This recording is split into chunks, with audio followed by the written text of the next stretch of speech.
Live from our studios at Northridge in Accra, good afternoon. Welcome to Newsbeat. My name is Kenneth. Jesse here are stories making headlines today.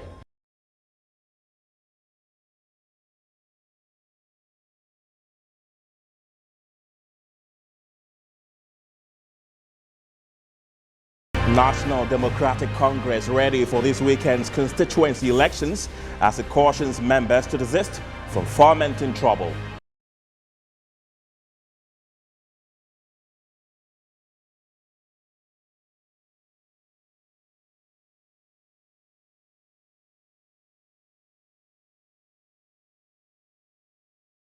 Ghanaians continue to grapple with the foreign national currency as Ghana Union of Traders Association suspends its strike. We'll hit the road to check if shops in Accra have opened.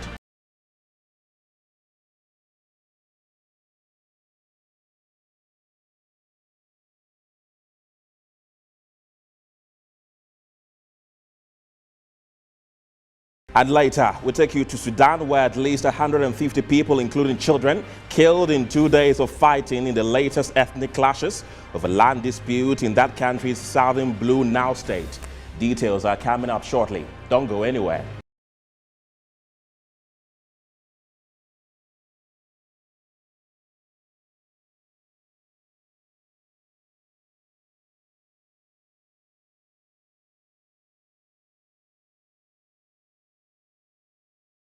Welcome to the program. Now, the National Democratic Congress has vowed to ruthlessly deal with people who are planning to foment trouble during the party's constituency elections this weekend.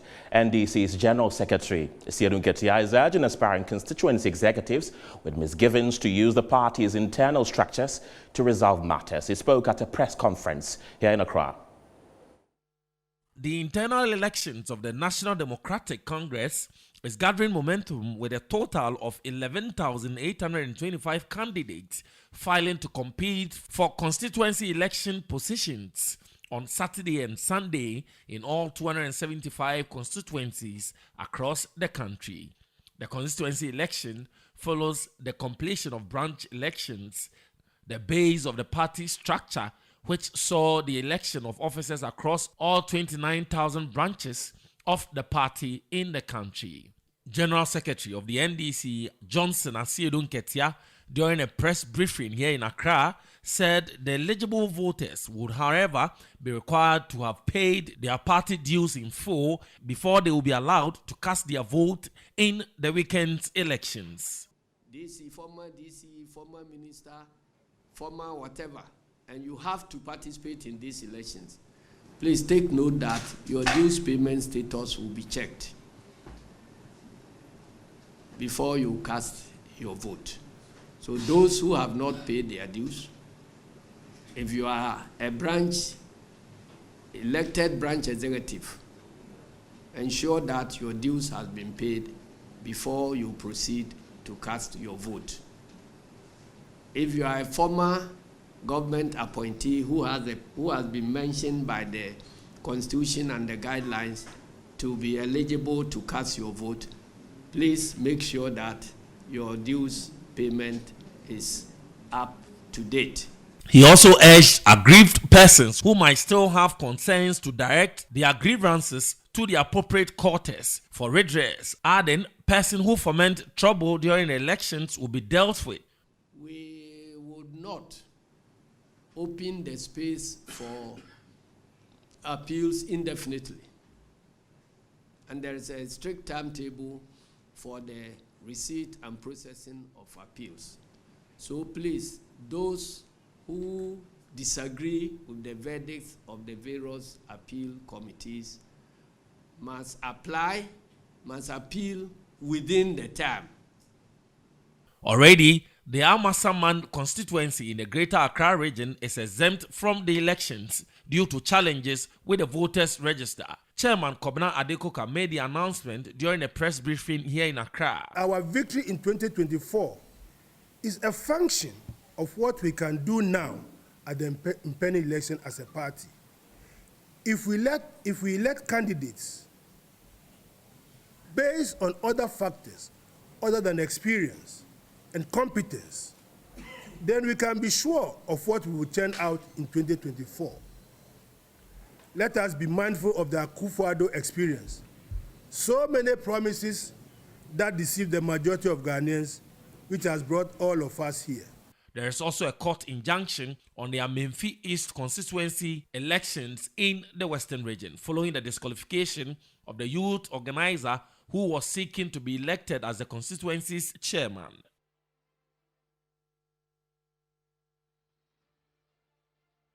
Let's still stay with the NDC, and joining me for a conversation on last-minute preparations for the party's constituency elections is the party's chairman, Samuel Ofosu-Ampofo. Chairman Ampofo, thank you very much for your time. The party is cautioning members who might have plans to foment trouble to discard such ideas and make way for a smooth process. Run us through some modalities spelled out to help members through a free and fair elections.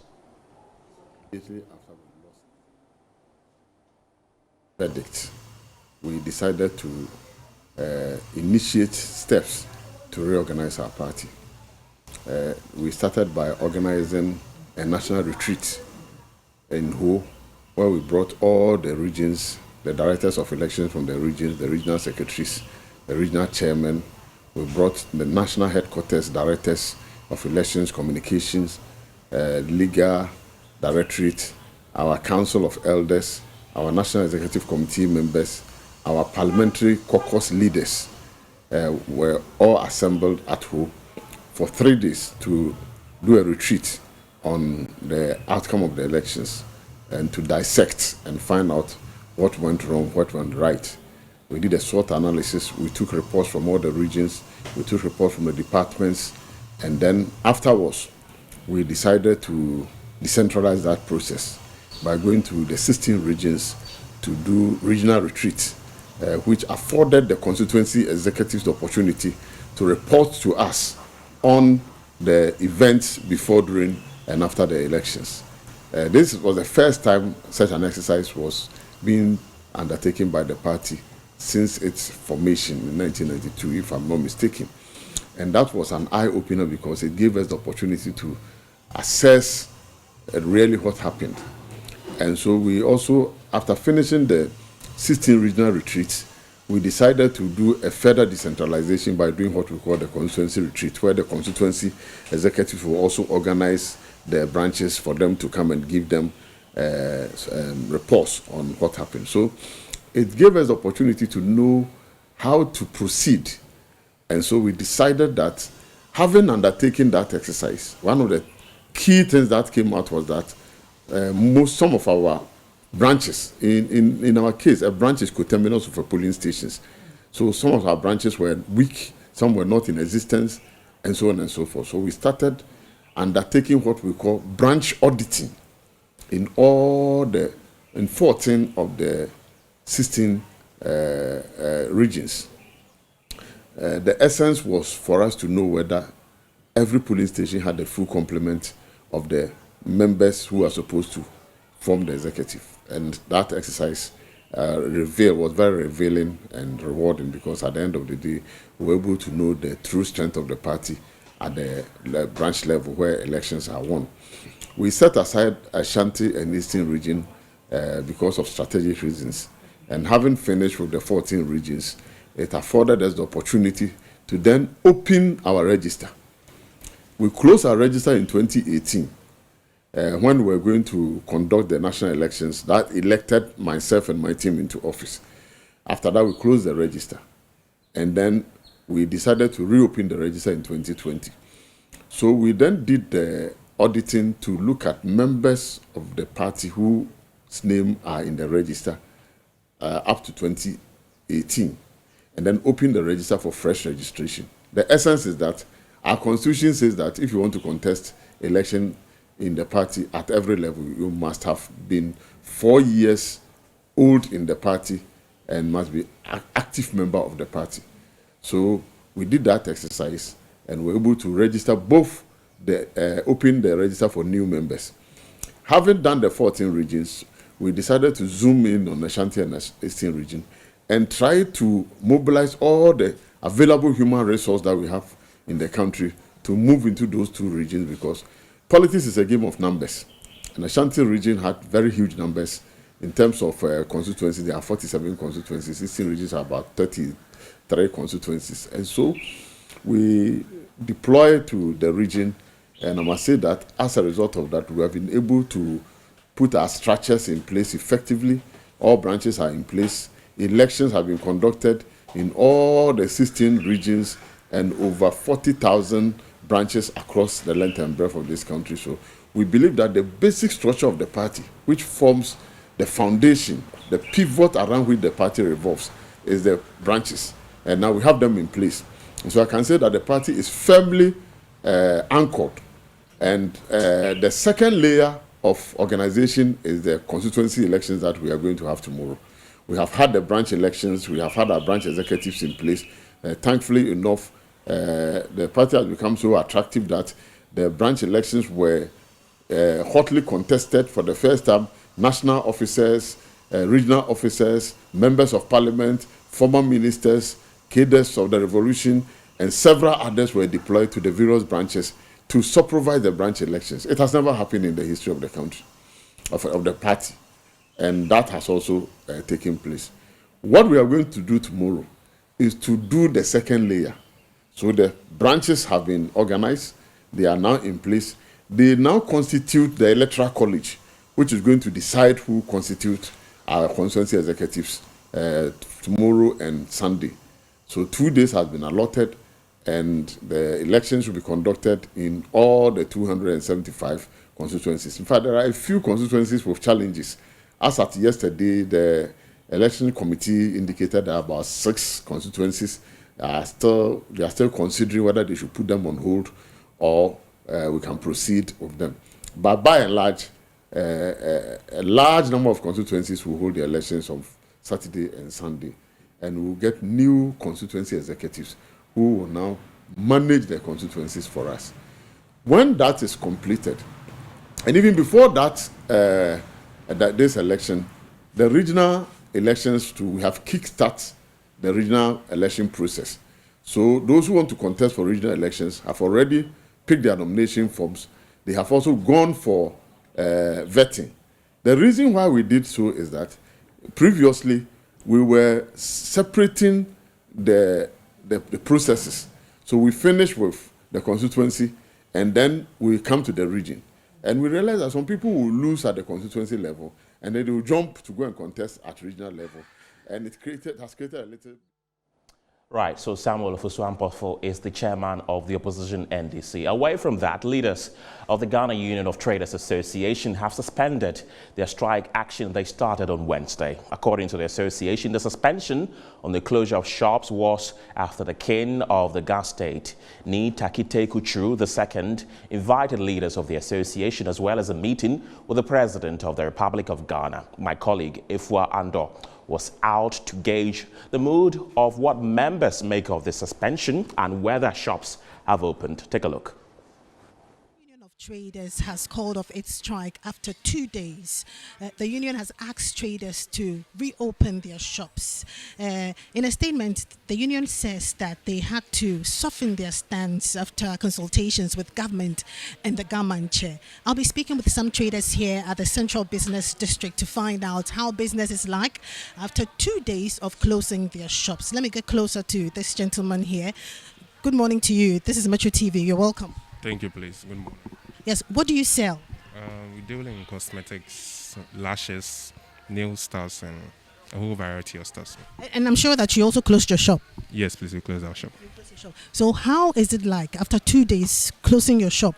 Has anything changed for you? Personally, nothing has changed for us. The market isn't improving. It's still like back then. Yes, and to me, I haven't seen any improvement. I don't know. I haven't seen any improvement yet. So you think that it wasn't necessary to close the shops for 2 days? It was very necessary. It was very necessary to close the shop for 2 days. But we, the people, we are not united. Yes, and I feel like the government aren't listening to us. This is basically like also a cosmetics shop closed by the other gentleman that I spoke with. I'm trying to get closer to one of the shop attendants here. Right. Good morning to you. Good morning. You're a shop attendant, right? Yes, please. So tell me, you also closed your shops, right? Yes. And how has business been like this morning when you came in? I see a lot of people here. Good for you. So after 2 days, do you think that it was a good thing to close your shops for 2 days? To me, actually, it's not a good thing because if you close it, so the money is going high. So if you close it, people will be coming and the shops will close. They won't get anything to buy. They will go and like lorry fare and all those kind of things. So closing the shop won't bring anything. So it's better for us to open. Then if the things that we have to increase, then we add some money to it. So this is a company, so I was actually asked to close it. I don't know what my boss think though. So I'm just a worker here. You're just a worker. Yeah. Right. But it didn't affect you in any way. What should I say? It did because we didn't sell for 2 days, so definitely it will affect us. It's going to affect your salary, you believe? Because it's a company, I don't think so. You don't think so? Yeah, I think I will receive my salary, but maybe my boss will be at a loss. Yeah. Your head is not straight? Yeah. Everybody's head is not straight. Really? Yeah. Then you should be here. Oh, no, well, our heads are not straight. So, but we can speak with you briefly. After 2 days of closing your shops and reopening, how has it been like for you? Well, not really. I mean, we all understand what is going on with the global right now, but this is extremely bad. I'm telling you. You know, we only came back today. I always got a call yesterday that we're coming back today. So we're here now, but it seems nothing is happening. So do you think that it wasn't necessary to close the shops? At least, I wouldn't say that. I mean, the whole thing is one way that somebody have to do something, you know. We can't just be sitting down and think that things is going to be working out, knowing it's not going to work. You understand? So I think that was the only way for us to get the message across that we're serious about what is happening, you know, and we all have a duty of care to make sure that we're comfortable with what we're doing. But it's not. It's not. I mean, I wish we can stay home for the 2 weeks for them to know that we are really serious about it. Let's speak to Dr. Joseph Obeng. He's the president of the Ghana Union of Traders Association. Doc, welcome to the show. We never saw this coming, you suspending the closure of your shops. What happens next if your concerns are not met? Hello, Dr. Obeng, can you hear me?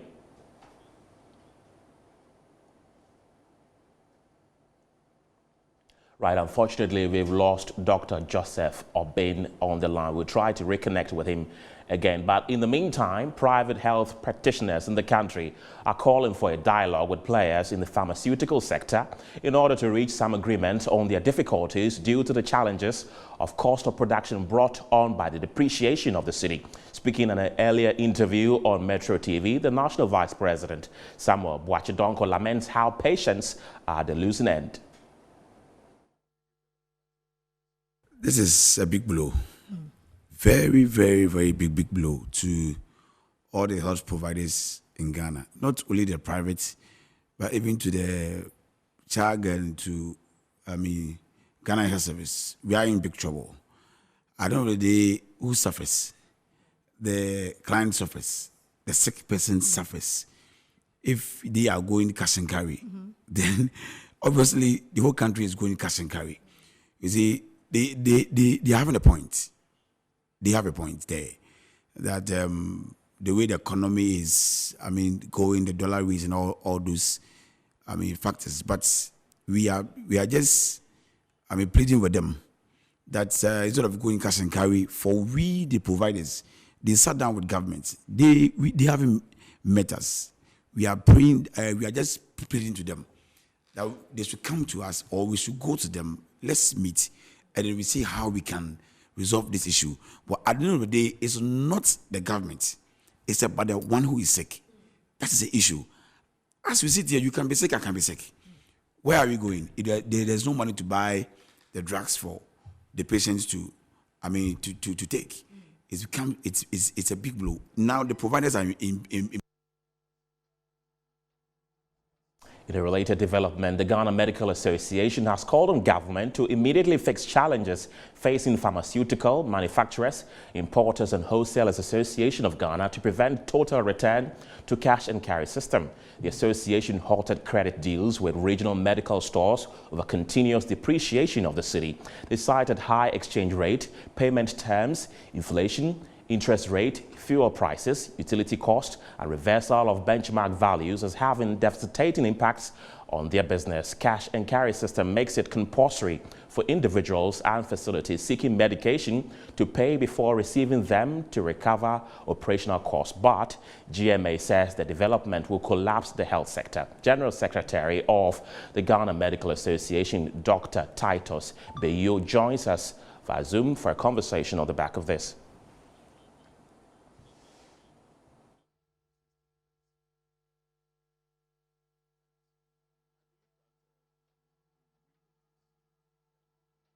Right, we speak to Dr. Beyo as and when he joins us. But in the meantime, former MP for Okaikwe North, Fuseni Issa, says government has acknowledged that the economy has suffered significantly since early 2022, plunging the country into a full-blown economic recession, but added that government has also put measures in place to save the country from adverse effects of the economic crisis.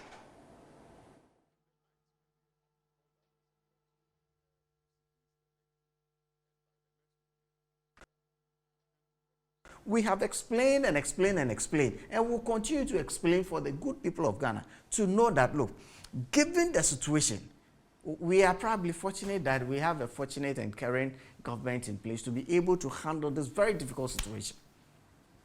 The alternative, it's very scary. We are not saying that we are in best of situations, but given the context in which we are managing this economy, I don't think that we have done too badly. And what we keep saying is that the government is not actually giving up on the situation. We have a plan to ensure that we come out of this. And coming out of this, we probably have to take opportunity of the situation and be able to do some fundamental corrections in the dimension speculation and the size of the black market that we have to deal with in Ghana. Thankfully, we are putting in also the infrastructure to be able to deal with.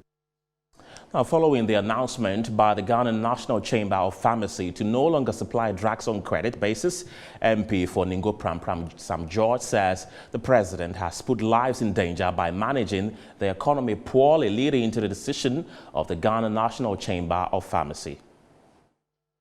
You don't understand the import of this letter by the pharmaceutical chamber. Question, do you know what it means? Do you know how many Ghanaians in this country today are suffering from diabetes and high blood pressure? And those medications are on national health insurance. And they are to do cash. And now they are saying that they are no longer going to give credit. Do you know how many people are going to die of BP and diabetes? BP and diabetes are not medications that you say, oh, today I won't take and tomorrow I'll come and take it. No! The incompetence of Akufo-Addo is going to lead to people losing their family members. Because the pharmaceuticals are saying we can no longer supply free medication or on credit medication. Because they supply the medication today. In 6 months when you are paying them, they've lost 50% of the value of the money. And the president is moving in a convoy of 28 Land Cruisers. One whole Land Cruiser carrying a chair that he's sitting on. He has no decency to address us as a country. And he says he's a leader. Is that what leadership is about? Look, we are not angry enough in this country. We are not angry enough. The hooting that happened in Kumasi is small. We see, we need to hold the president to account. He is paid with our salaries. He is supposed to serve this country and not lord it over us. He goes to Ashanti region and literally insults the people there.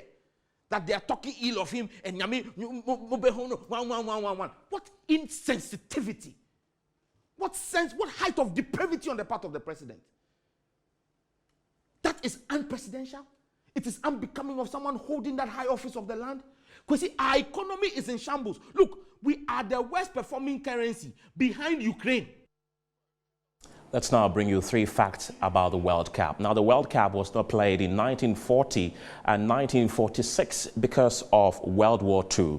An American, Bert Petenard, scored the very first hat-trick in the World Cup during the 1930 tournament. Fact number 3, no host country had ever been eliminated during the first round of the World Cup until South Africa in 2010. Here's what's coming up after the break. Breast cancer in woman A and breast cancer in woman B, 1 by virtue of size, 2 by virtue of the tumor biology, are not the same. So you cannot say you are using one kind of medicine to treat different kinds of breast cancer. That would be difficult to understand.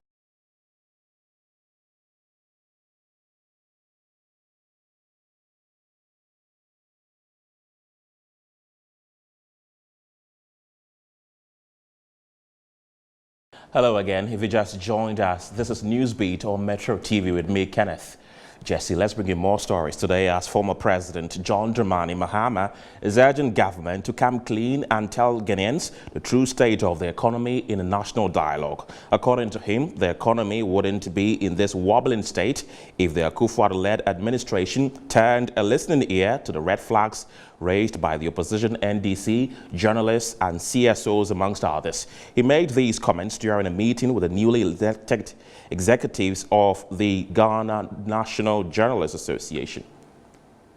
DGM, all journalists, to be even more vigilant at this time when the country is faced with sad, dire economic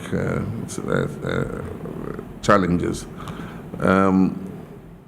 We needn't have ended here if we had had the support of the media and CSOs and other moral voices of society, because we raised this red flag that the direction in which the economy was going, we were going to crash.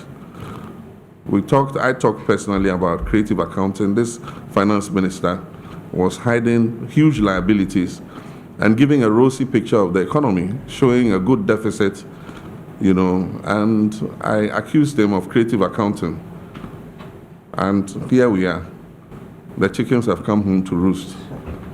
Now all those liabilities he was hiding under the carpet, you have to bring out in a debt sustainability analysis. And so you were quoting our debt to GDP at 60-something%. Today we're almost 105% debt to GDP because you can't hide it anymore. The economy is in danger of crashing if we don't get an IMF program. How to even survive until that IMF program is going to be very difficult. And instead of governments in circumstances,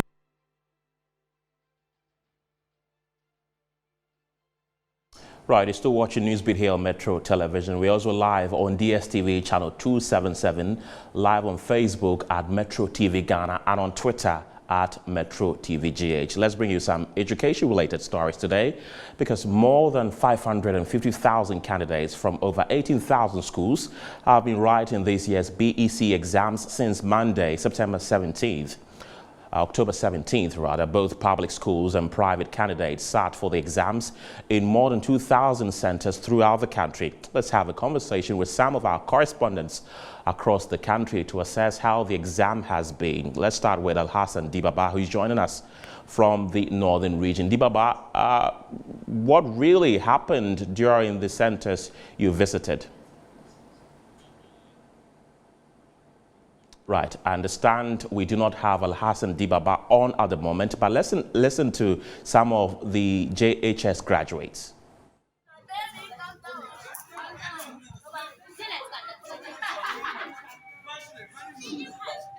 It went good. We sure that we are going to pass the exams. But we write, it was good. So we sure that we are going to pass it. We have started the exams on Monday. By the grace of God, we have finished it on this Friday. But I have hope that we will pass the exam. That's the right thing.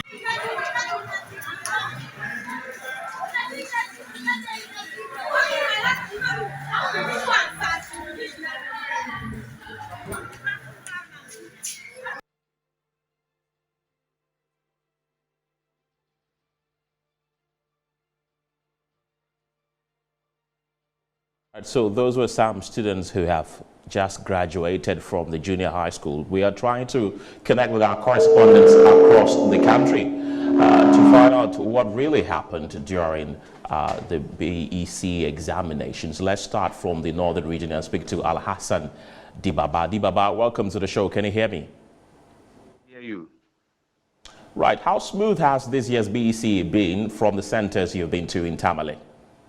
Yes, thank you so much. Visiting some of the centers today, I realized that this year's BEC exams was one of the best in recent times, because I visited the centers and people being hijacked from exam halls for copying and other things were not really found at those centers.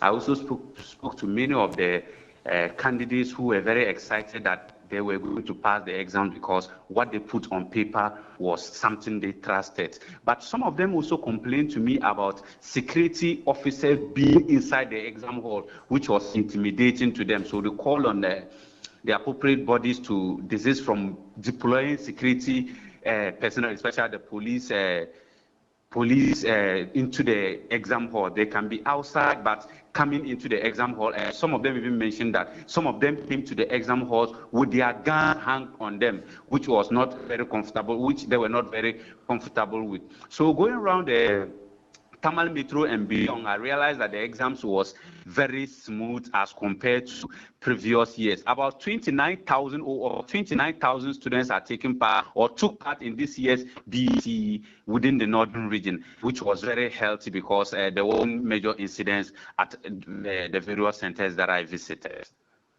Often see incidents of pregnant teenagers right in BEC, lactating mothers and so on. Did you witness anything like that during this year's The first day when I visited the centers, there were about a number of them that I detected. But after we talked about it or we spoke about it, it's like they decided to start hiding them because we didn't really see them again. And those coming in with pregnancy, they were very low in the northern region, even though some were found at some centers, but not within the Tamale Metro though.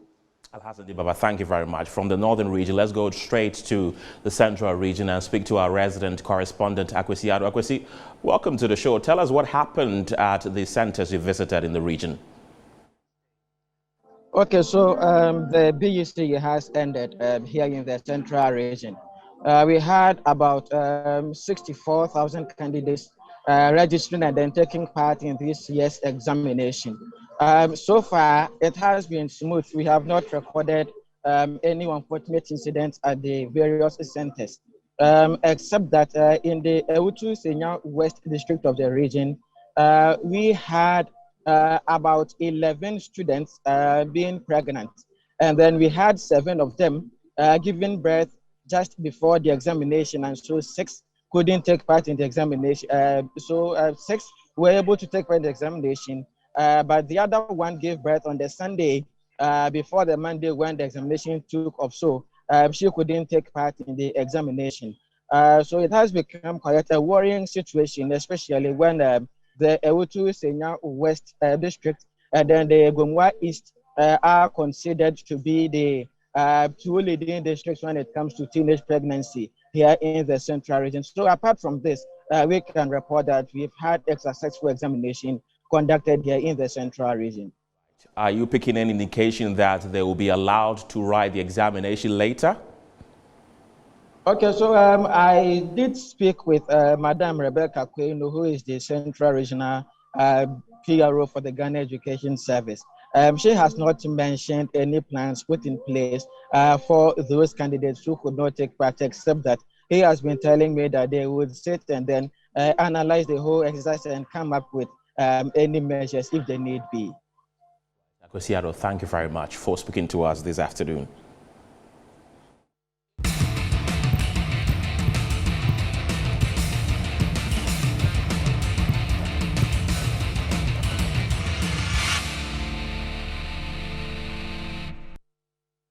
It's 50 past midday in the Ghanaian capital, Accra. My name is Phil John Quarter Banamada. But just before we focus on sports, remember that earlier we picked up feed from the president of the Eastern Region, Settle, to continue right here on Metro TV. But let's focus on English football now, because match day 12 will start tomorrow with some interesting pairings. Fixtures will be on your screens pretty soon. Find out how it goes. Nottingham Forest will play against Liverpool. At the city of Liverpool, it will be at Goodison Park. They will play against Crystal Palace. Defending champions Manchester City will welcome Brighton. Chelsea and Manchester United will be the focus of match day 12, certainly at Stamford Bridge, at Villa Park. Certainly, there's no Steven Gerrard. He has been fired. They will play against Brentford. Leeds United will be at Ellen Road. They play against Fulham. At St Mary's on Sunday, Arsenal will come to town. Wolves will be at home against Leicester City, whilst in the English capital, London, it will be Tottenham playing against Newcastle. West Ham, who were beaten the last time they played football by Liverpool, will play against Bournemouth. Let's go straight to the Italian Serie A, or any European fixture will do. We'll give you the fixtures pretty soon. It will be on your screens. You see how it goes in other major leagues. Let's go to Italy first, or probably Spain. Okay, match day in Italy. Juventus will be in Turin against Empoli. Speranza playing against Spenza. AC Milan on top of the league will play against Monza. Fiorentina will play against Inter. Then on 23rd of October, will be Atlanta playing against Lazio. Then Sassuolo will wrap up match day 12 playing against Verona. Bundesliga now.